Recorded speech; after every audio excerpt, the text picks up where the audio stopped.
Hello there. Well, I'm actually at the Van Life Festival at Stratford, and one or two people have mentioned the rear view camera that I have on my van.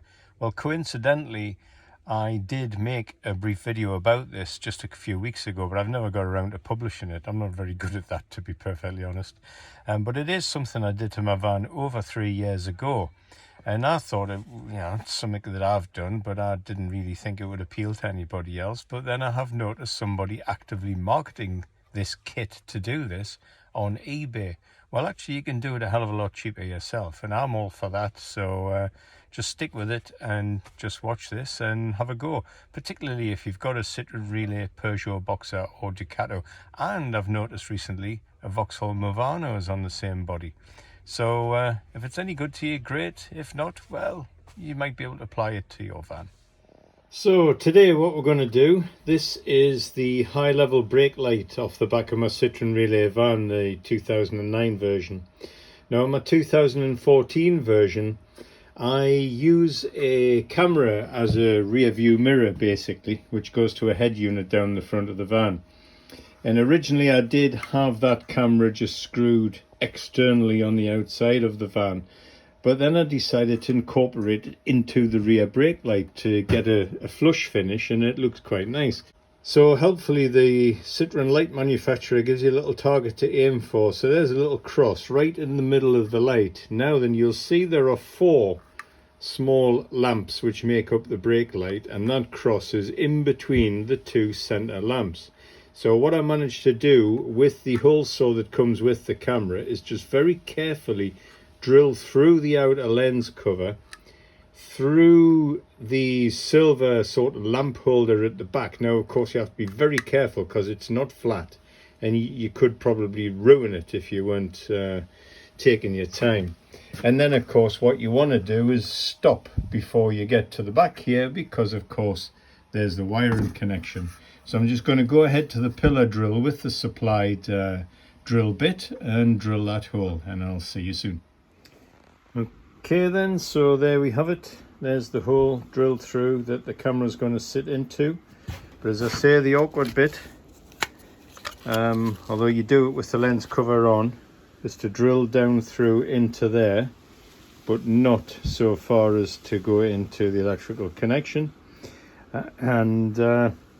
The camera will just fit quite nicely in there, and the viewing angle from the experience of doing the other van is absolutely spot on. So it makes a great rear view mirror, and you're not drilling extra holes in the van, and it just looks neat and tidy when it's in situ.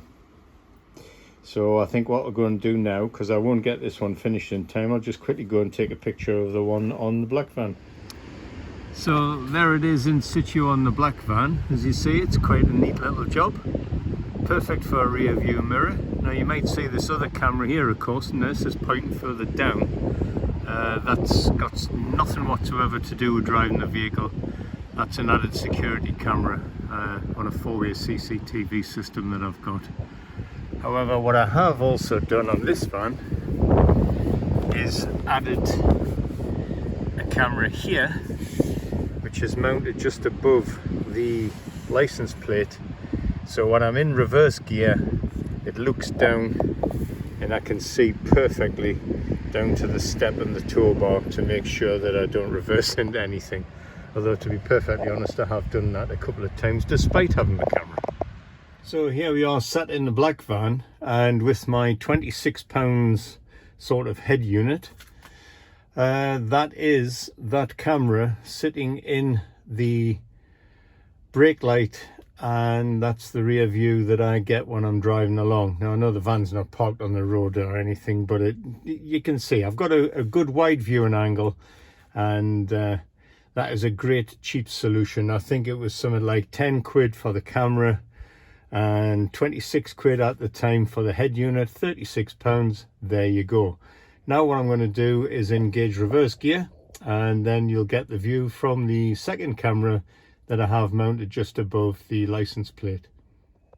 Now then, when I bought this particular camera just above the license plate, it didn't give me the option of getting rid of these lines. However, I can ignore those, that's not a problem. But as you can see, there's the tow bar, tow hitch, sorry, and the rear step. So with regards to reversing into anybody else's car or a wall or whatever, that camera is more than adequate from that. And as I say, that one was about £16, I think.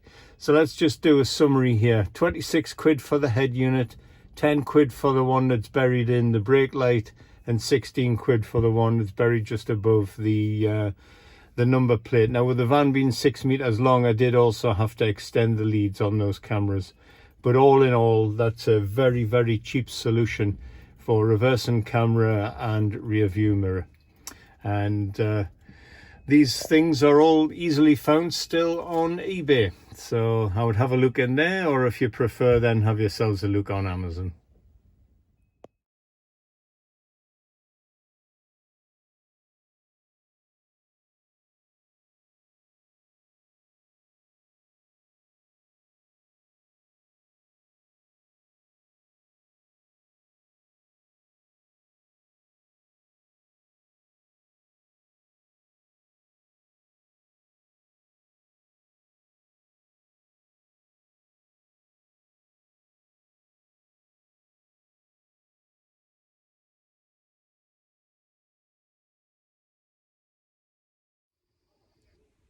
Well, if that was any good, if you wouldn't mind just liking the video, that would be really appreciated. And if you fancy having a look at any other little hacks that I may do, and any more I might come up with in the future, then please subscribe. I don't go craving subscribers, but it's always nice to have somebody follow you, and it just gives me encouragement to have another go. So thank you very much, and see you next time.